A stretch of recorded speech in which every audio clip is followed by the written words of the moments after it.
বিশ্বজিৎ ঘোষ, মোৰ ঘৰ Barpeta road 1 number ward. মোৰ 12টা দুপৰীয়া এটা ফোন আহে।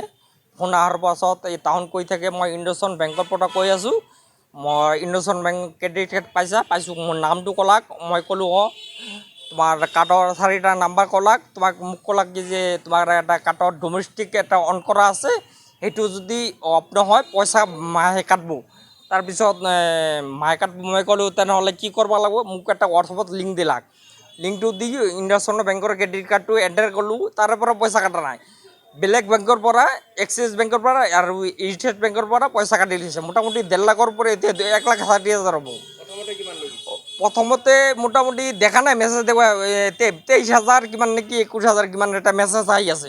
মই ক'লোঁ যে মেছেজ কিয় আহি আছে, কয় নাই এইবিলাক ৰিফাণ্ড পাই যাবা, তুমি অট'মেটিক চিন্তা কৰিব নালাগে, তুমি হোৱা নাই প্ৰচেছ হওঁতে। মই ফোনটো কাটি দিলোঁ। মই চিন্তা কৰিলোঁ ফোনটো লাইনত থাকিলে পইচা আৰু বেছিকৈ কাটি ল'ব, ফোনটো কাটি দিলোঁ, এতিয়াও কাটি লৈছে। এতিয়াও থানাত মই আহিছোঁ এজাহাৰ দিবৰ কাৰণে, এজাহাৰ দিয়াতে সময়তে কথা পাতি আছোঁ, এতিয়াও পইচা কাটি লৈছে। মোটামুটি 7,000 নেকি ক'লাক, মই দেখা নাই।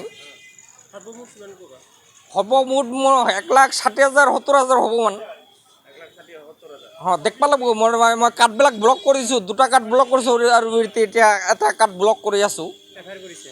ৰেফাৰ কৰা নাই, তাহোন ক'লাক এটা চেডিং নাম্বাৰ দিলাক, তাতে এটা নাম্বাৰ দিব, তাৰপৰা নাম্বাৰখন লৈ কিনি ইয়াতে ৰেফাৰ কৰিব ক'লাক।